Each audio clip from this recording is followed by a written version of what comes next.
ఓం శ్రీమాత్రే నమః. మన సనాతన ధర్మము చాలా గొప్పది.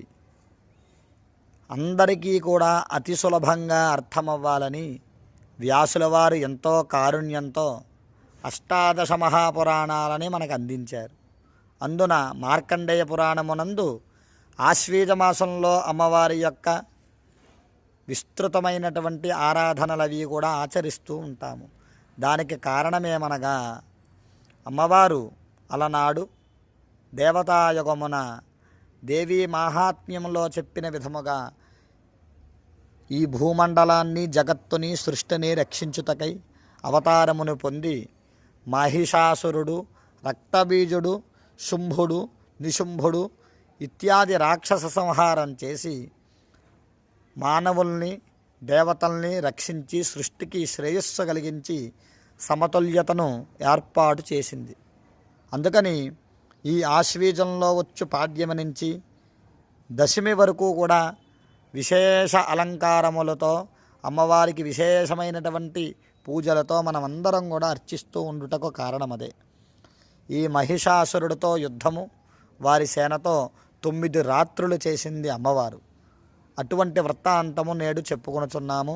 మన అందరి మీద కూడా ఆ అమ్మవారి యొక్క దయ కలిగి చీకటి నుంచి, అజ్ఞానం అనేటువంటి చీకటి నుంచి వెలుతురు పడితే ఏ విధంగా చీకటి నశిస్తుందో జ్ఞానజ్యోతి మనలో వెలగాలని చెప్పి కోరుకుంటూ అమ్మవారి ఆశీస్సులు పొందాలని, ఈ కథలు వింటే చాలు మన యొక్క పాపమంతా కూడా నశిస్తూ. ఎందుకు పాపం నశించాలి అంటే దుఃఖముకి కారణము మూలము పాపము. అందుకని ఏదైతే మూలముందో ఆ మూలానికి మందు వేస్తే వ్యాధి నశిస్తుంది. దుఃఖము నశించాలంటే పాపం పోవాలి. పాపం పోవుట కొరకై దేవి మహిమలు విన్నంత మాత్రం చేతనే అజ్ఞానము తొలగి జ్ఞానజ్యోతి మనలో వెలిగి అమ్మవారి అనుగ్రహం పరిపూర్ణతగా మనకి అందుతుంది. దేవాసురమభోద్యుద్ధం పూర్ణమబ్దశతం పురా. అలనాడు దేవతాయుగమున మహిషాసురుడు అనేటువంటి రాక్షసుడు ఉండేవాడు. 100 దివ్య సంవత్సరాలు బ్రహ్మకి తపస్సు ఆచరించి ఆయన్ని ప్రత్యక్షంగా వించుకొని వరం పొందాడు.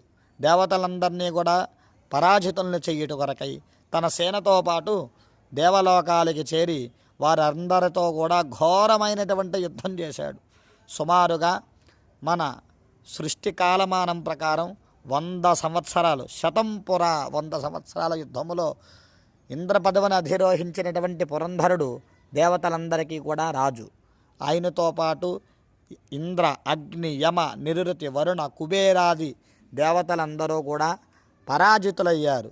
తమ తమ యొక్క పదవుల్ని కోల్పోయి మహిషాసురుడు పెట్టేటువంటి హింసాకాండ పైశాచకత్వానికి నలిగిపోతూ రావణకాష్టం వడేవాడు చేసేటువంటి రాజ్య పరిపాలనలో వీరందరూ కూడా అష్ట కష్టములన్నీ కూడా అనుభవిస్తూ ఆ కష్టములకి తాళలేక బ్రహ్మ, విష్ణు, మహేశ్వర వద్దకి చేరుకున్నారు.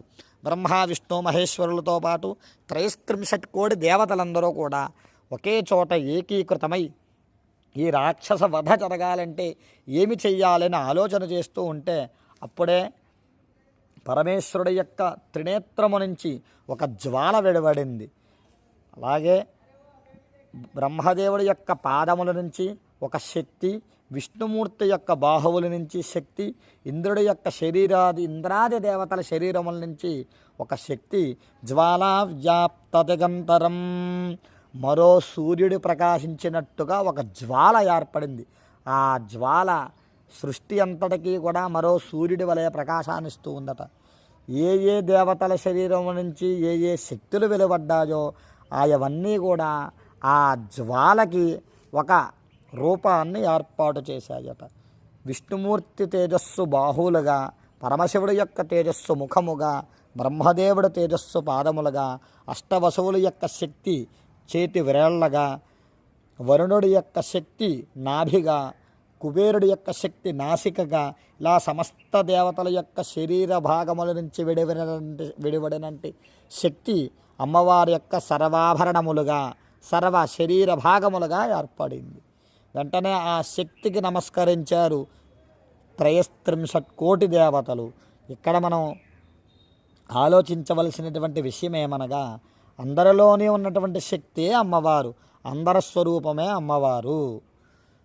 అయిన తర్వాత అమ్మవారికి వెంటనే క్షణకాలం కూడా ఆలస్యం చేయక పరమేశ్వరుడు తన యొక్క వాహనం సింహాన్ని ఇచ్చి తన త్రిశూల నుంచి మరో త్రిశూలాన్ని పుట్టించి అమ్మవారికి ఆయుధంగా ఇచ్చాడు.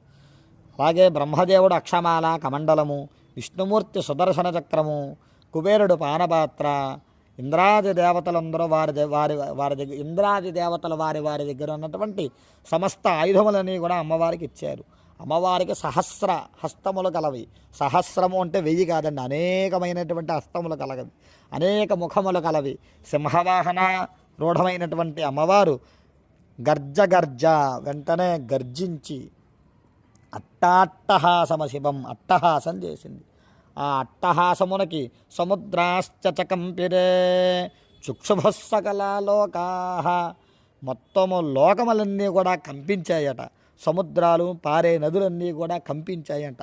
ఆ ధ్వని ఎటు వస్తుంది అని చెప్పి మహిషాసురుడు యొక్క సేన హృదయమునందు భయాందోళన కలిగి వారంతా ఆ యొక్క శబ్దం విన్న ప్రదేశమునకి కోటి సహస్రైస్తు రథానాందంతినాం తథా, వేల కోట్ల కొద్దీ సైన్యము, రథములు, గజపదాదులు, రథికులు, రథములు అన్నీ చతురంగ బలాలతో యుద్ధానికి వచ్చారట. అమ్మవారు దేవీ ఖడ్గప్రహారైస్తుతేతాం హంతం ప్రచక్రము శస్త్రాస్త్రాని చండికా, అమ్మవారి చేతిలో ఉన్నటువంటి అనేక హస్తముల్లో ఉన్నటువంటి అనేక ఆయుధాలతో అమ్మవారిని మీద ఆయుధ ప్రయోగం చేసేటువంటి రాక్షసుల్ని సంహరిస్తూ ఒక్కొక్కరి రాక్షసులకు మధ్యలో వెళ్ళి నక్షత్రాల మధ్యలో చంద్రుడి వలె అలవోకగా ఆ రాక్షసుల సంహారం చేయుచూ ఉన్నదట. ఎవరు ఒక్కొక్కరికి ఏకం జగ్రాహ కేశేషగ్రీవాజా మధజాపరే, ఒక్కొక్కరికి ఒక్కొక్క విధంగా చేతులు కొంతమందికి తెగిపోతున్నాయట, మరికొంతమందికి కాళ్ళు లేకుండా పోతున్నాయి, మరికొంతమందికి శిరస్సులు ఖండింపబడుతున్నాయి. కాళ్ళు చేతులు శిరస్సు లేని వారిని కబంధులు అంటారు.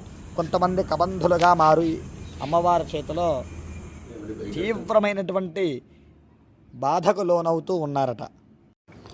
చిన్నేపి చాన్యే శిరసి పతితా పునరుత్థితా, చేతులు లేనిటువంటి రాక్షసులు ఎంత ఘోరమో చూడండి, ఎంత ఘోరమైన యుద్ధమో చూడండి. చేతులు లేనివారు కాళ్ళతో యుద్ధం చేస్తున్నారట, కాళ్ళు లేనివారు చేతులతో యుద్ధం చేస్తున్నారట, శిరస్సు లేనివారు కాళ్ళు చేతులతో యుద్ధం చేస్తూ ఇలా అమ్మవారి మీదకి వస్తున్నారట. ఇటువంటి ఘోరమైన యుద్ధం మనం ఎప్పుడైనా చూసామా? పాచతైరథనాగా స్వైరసరైశ్చ వసుంధరా.